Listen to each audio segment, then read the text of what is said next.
बात करेंगे communist party of India मार्क्सवादी यानी सीपीएम के भविष्य की। सीताराम येचुरी का निधन हुआ, अंतरिम रूप से प्रकाश करात बने जनरल सेक्रेटरी और उसके बाद अब एम.ए. बेबी को जनरल सेक्रेटरी बनाया गया। नए सिरे से पोलित ब्यूरो का और सेंट्रल कमेटी का गठन हुआ। एम.ए. बेबी जो है, जब वो यहाँ दिल्ली में पहली बार एमपी आए तो सादगी से जीते थे। एक कमरे में बैठकर, एक तरह से जो पुराने आरएसएस नेता हैं उस तरह से पुराने कुछ लेफ्ट नेता भी होते हैं। Bengal lobby and Kerala lobby, ये सबसे बड़ा डिबेट होता था, केरल लॉबी बंगाल लॉबी। एम.ए. बेबी का एक ये भी है कि वो ईसाई समुदाय से आते हैं। भारतीय जनता पार्टी भी केरला में कोशिश कर रही है कि वो अपना जो एक इन्फ्लुएंस है वो ईसाई लोगों के बीच में बढ़ाए। मैं पश्चिम बंगाल में जाता रहता हूँ, मैं कभी सीपीएम को वापस लाओ, जो रिजरेक्शन ऑफ द पुनर्जन्म एक पार्टी का, वो दिखाई नहीं देता है। इसीलिए आप जुरासिक पार्क में डायनासोर जैसे हो गए हैं। आप अभी कहां चले जाएंगे, खो जाएंगे।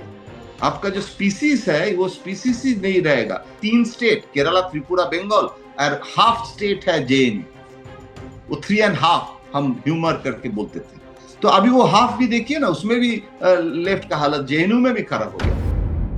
हम बात करेंगे कम्युनिस्ट पार्टी ऑफ इंडिया मार्क्सवादी यानी सीपीएम के भविष्य की। ये वही पार्टी है जिसके नेतृत्व में पिनरई विजयन की केरल में सरकार चल रही है। ये वही पार्टी है 2004 में जिसके 44 सांसद थे, जिनके समर्थन के बूते पर मनमोहन सिंह सरकार चल रही थी, जो कि न्यूक्लियर डील के मुद्दे पर समर्थन वापस खींचा था। इसमें जब आप दूसरे लेफ्ट पार्टियों के सीटों को जोड़ते हैं तो वो संख्या 55 के पार जाती थी, पर उसमें सबसे बड़ा घटक दल सीपीएम था। ये वही पार्टी है जो लगातार 3 दशक से ज़्यादा बंगाल में सत्तारूढ़ थी और कई चुनाव इन्होंने त्रिपुरा में भी जीते मानिक सरकार के नेतृत्व में। केरल में भी सबसे पहले, जिसको कहा जाता है दुनिया की पहली लोकतांत्रिक ढंग से निर्वाचित कम्युनिस्ट सरकार, इस तरह की बातें कही जाती हैं नंबूदरीपात की सरकार के लिए, जिसे पंडित नेहरू ने बर्खास्त कर दिया था 356 का इस्तेमाल करके।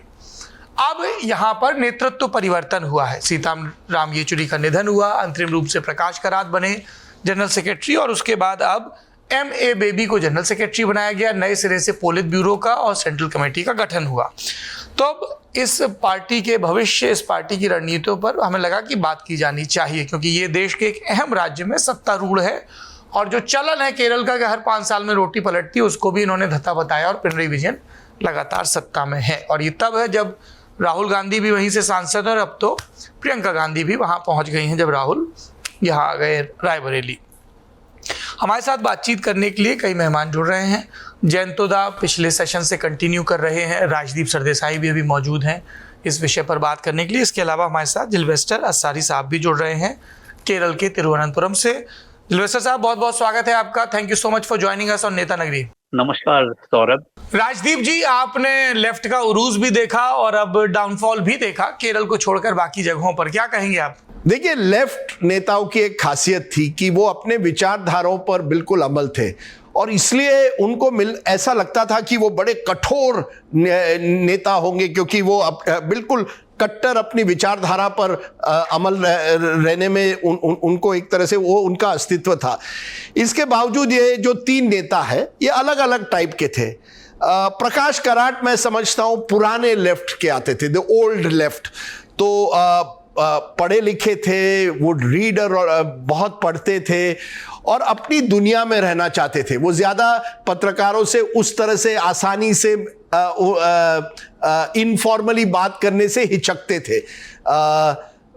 मुझे अभी भी याद है कि जब लेफ्ट ने निर्णय लिया था कि वो मनमोहन सिंह सरकार से अपना समर्थन विड्रॉ कर रहे हैं, तो मैंने उनसे कहा था सर आप इंटरव्यू दीजिए।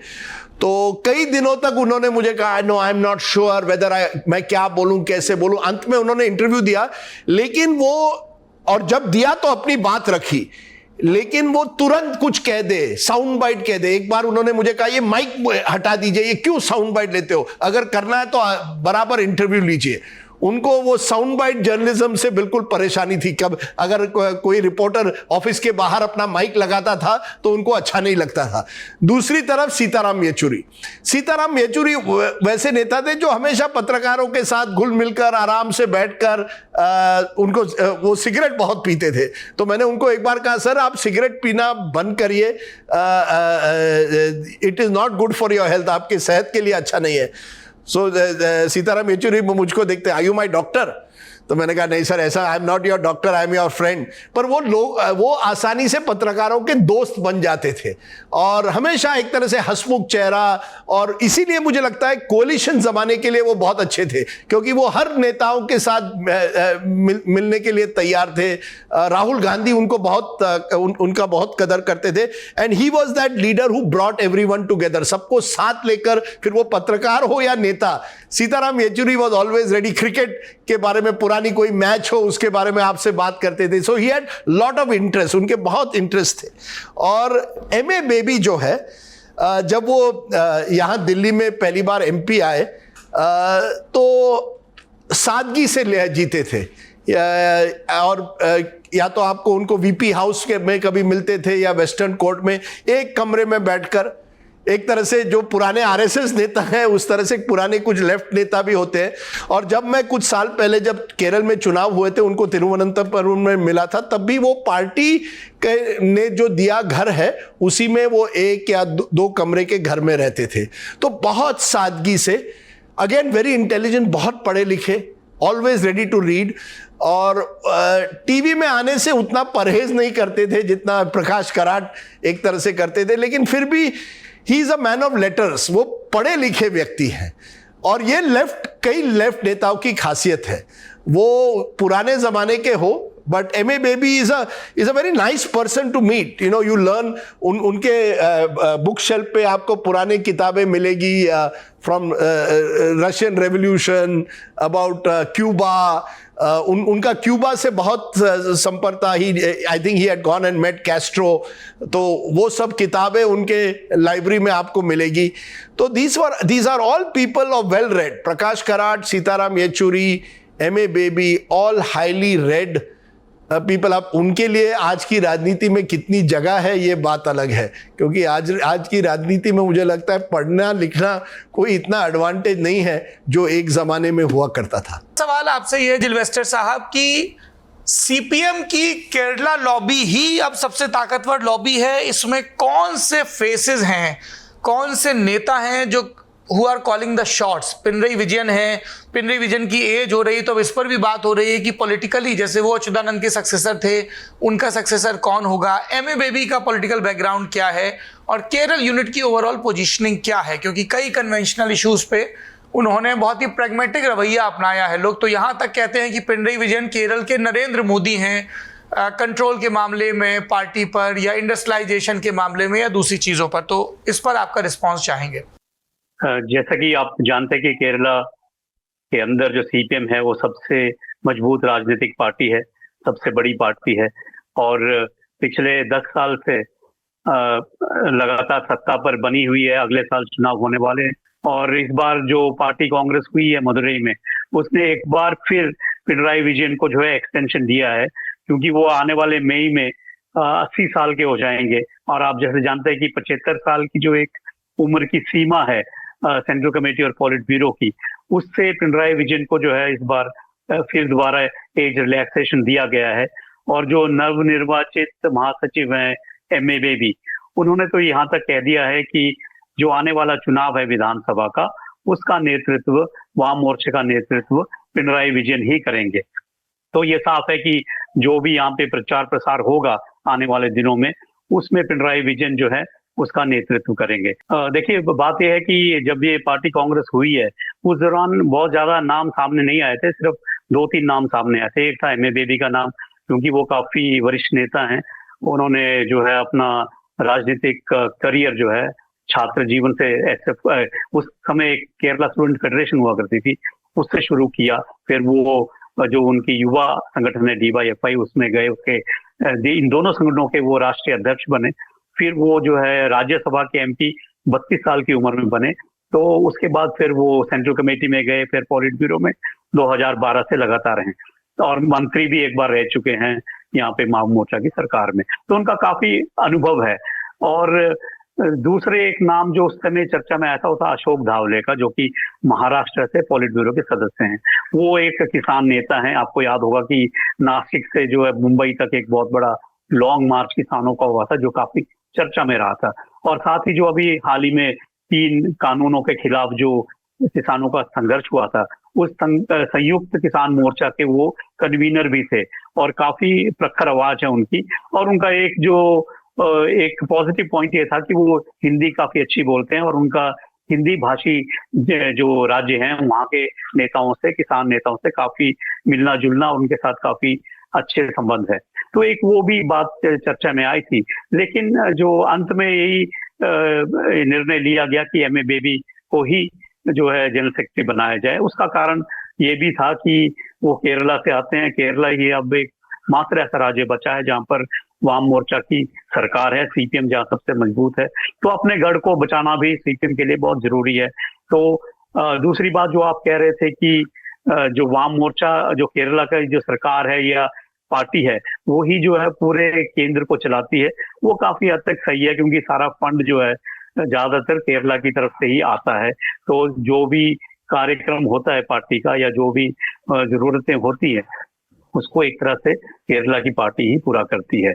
और एक और जो ये था कि काफी टाइम से केरला का कोई भी जनरल सेक्रेटरी नहीं बना था। आपको याद होगा कि EMS नंबूदरी पाठ थे, जो 1992 में जो जनरल सेक्रेटरी का स्थान जिन्होंने छोड़ा था। उसके बाद ये दूसरे ही जो नेता हैं सीपीएम के, जो यहाँ केरला से जनरल सेक्रेटरी बने हैं। हालांकि प्रकाश काराट भी केरला से हैं, लेकिन उनका अधिकतर समय जो है वो बाहर ही रहा है, और वो बाहर ही उनका जो है कार्य रहा है, क्षेत्र रहा है। और एम.ए. बेबी का एक ये भी है कि वो ईसाई समुदाय से आते हैं, और ईसाई समुदाय में भी जो पिछड़ा एक वर्ग है, जो कि लैटिन कैथोलिक, जिसको हम जो मछुआरा समुदाय है, वहां से वो संबंधित है। तो एक पिछड़े वर्ग के नेता के रूप में भी उन्हें देखा जा सकता है। हालांकि जो मार्क्सवादी कम्युनिस्ट पार्टी है, वो जाति के आधार पर ज्यादा बात नहीं करती है, और वो हमेशा कहते हैं कि हम अपने नेताओं को जातिगत तौर पर नहीं चुनते हैं।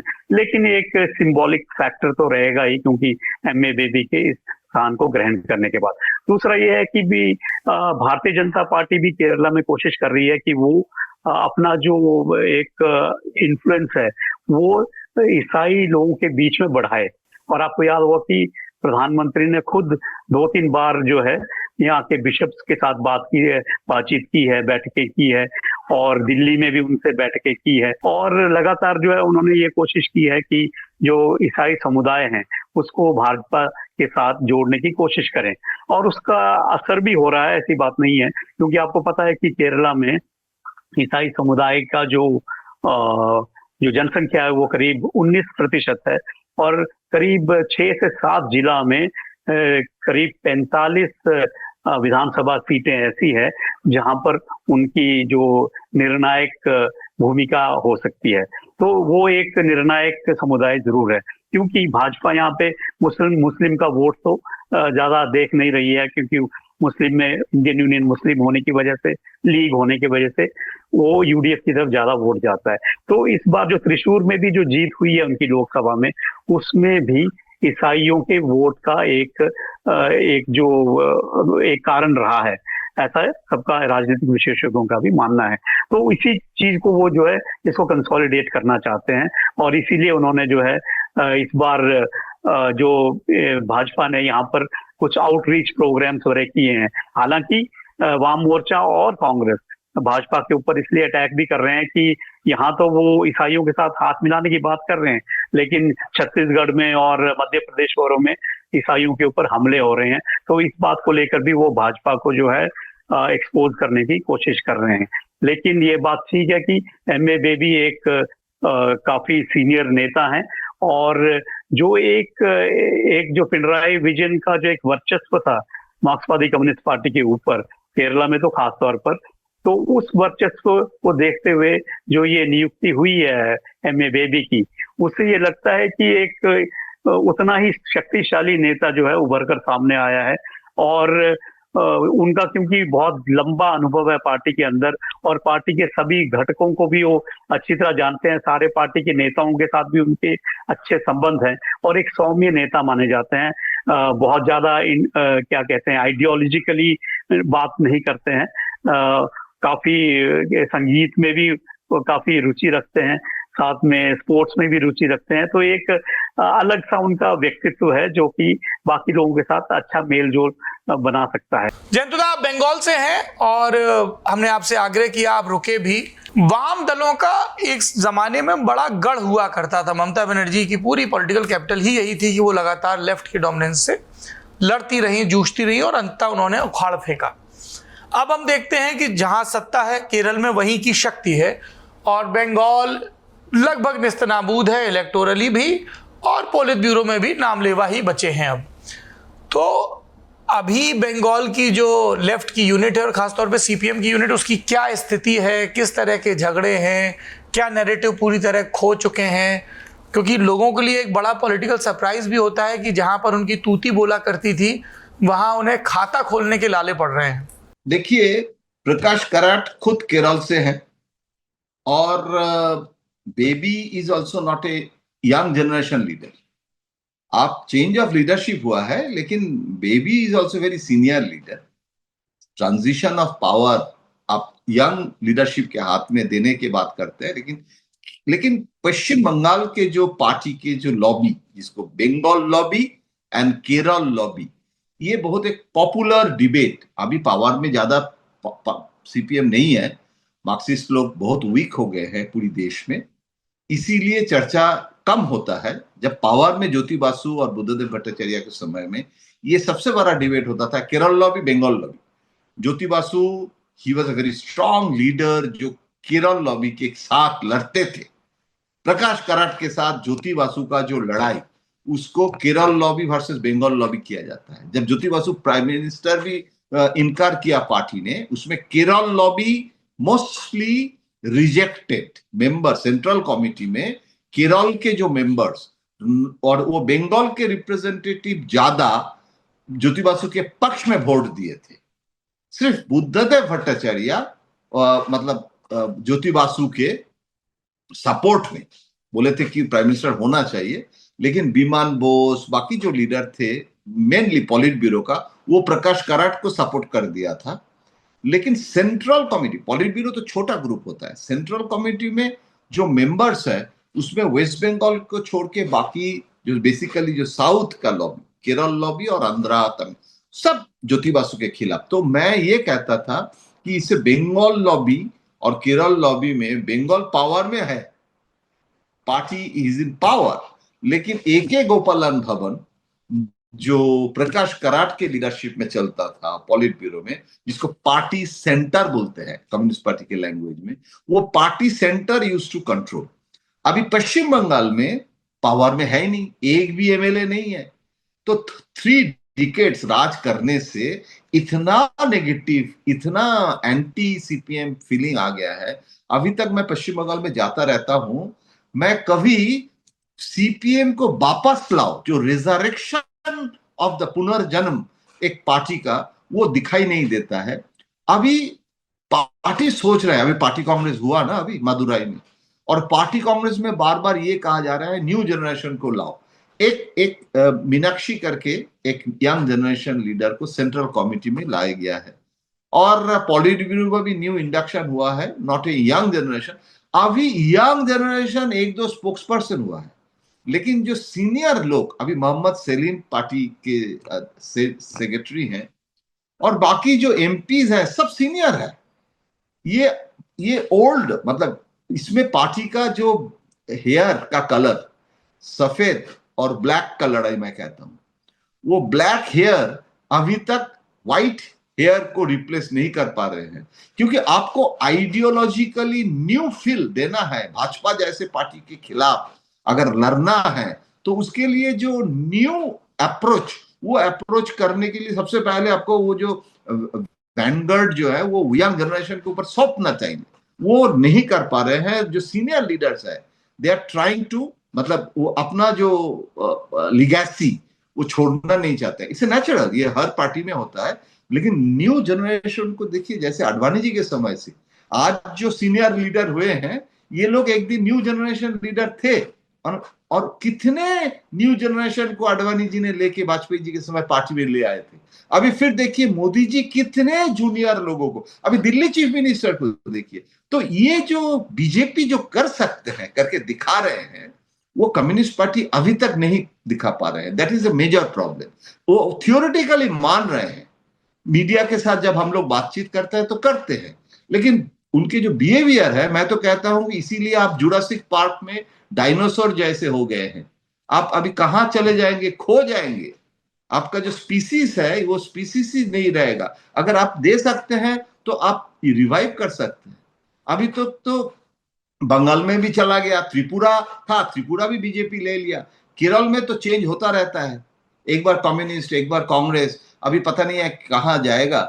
लेकिन मैं ये कह रहा हूं कि अभी ये भी हो सकता है जेएनयू में भी लेफ्ट का जो हालत है, वो एक फोर्ट माना जाता था। हम तो कहते कि 3 स्टेट, केरला, त्रिपुरा, बंगाल, और हाफ स्टेट है जेएनयू, वो 3.5 हम ह्यूमर करके बोलते थे। तो अभी वो हाफ भी देखिए ना, उसमें भी लेफ्ट का हालत जेएनयू में भी खराब हो गया। तो एसेंशियली इट्स पूरी देश में नहीं, पूरी विदेश में भी, पूरी globally there is a right wing emergence हो रहा है, जर्मनी से लेके ट्रम्प तक। तो ये जो राइट विंग इमरजेंस में लेफ्ट का रिवाइवल हो सकता है अगर आइडियोलॉजिकल चेंजेस न्यू जनरेशन वो नहीं ला पा रहे, और इसीलिए आज भी वहां ममता वर्सेस बीजेपी हो गया। अभी देखिए ना, उस दिन हम अमित शाह जी का भी सुन रहे थे, हम उसके साथ कंप्लीटली एग्री करते हैं कि 4 एमएलए था और वह 100 एमएलए होने वाला है। राज्यसभा में भाजपा का बंगाल से आ गया है। तो ये कहां से कहां, मतलब आप इसके पावर में नहीं आ पा रहे हैं। इसके लिए भाजपा का ग्रोथ जो बंगाल में हुआ है उसको आप मतलब इनकार नहीं कर सकते। कहां चला गया कम्युनिस्ट, कहां चला गया Congress? It has become TMC versus BJP. अभी पश्चिम बंगाल में ये तो मानना पड़ेगा, BJP has become the main opposition space. तो इसीलिए कम्युनिस्ट का रिवाइवल वहां अभी तक तो मुझे दिखाई नहीं दे। जब पोलित ब्यूरो और सेंट्रल कमेटी के लिए चुनाव की नौबत आ गई सेंट्रल कमेटी के लिए, तब इस झगड़े का निपटारा कैसे हुआ? इस बार की पार्टी कांग्रेस में जो फैसले लिए गए, जो नए चेहरे इंडक्ट हुए, उन चेहरों के पीछे की पॉलिटिक्स क्या है? जी, उसमें जो इस बार जो पॉलिट ब्यूरो में आपको पता है कि इस बार जो पार्टी कांग्रेस मदुरई में हुई है, उसमें जो सबसे अहम बात यह है कि मार्क्सवादी कम्युनिस्ट पार्टी के दिग्गज नेता जो रहे हैं काफी सालों से, जिसमें प्रकाश काराट, बृंदा काराट, सुभाषिनी अली, और बंगाल से सूर्यकांत मिश्रा, और त्रिपुरा के पूर्व मुख्यमंत्री मानिक सरकार। तो ऐसे दिग्गज नेता जो है एक साथ पॉलिट ब्यूरो से इस बार बाहर गए हैं।